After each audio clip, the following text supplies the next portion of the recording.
How to delete AudioDirector projects. First of all, go to the location where your projects are saved.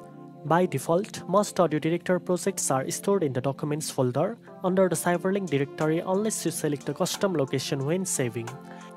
Next, close AudioDirector if it's currently open to make sure no projects are running in the background. Now navigate to the folder where your project files are stored.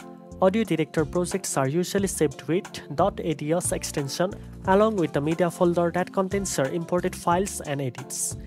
To delete the project, simply select .ads project file and its related media folder, then press delete on your keyboard or right-click and choose delete. This will remove the project from your computer. If you only delete .ads project file, the media folder will remain, which might still take up storage space. So it's best to delete both to completely free up disk space. Once deleted, the project will no longer appear in your recent project list inside AudioDirector.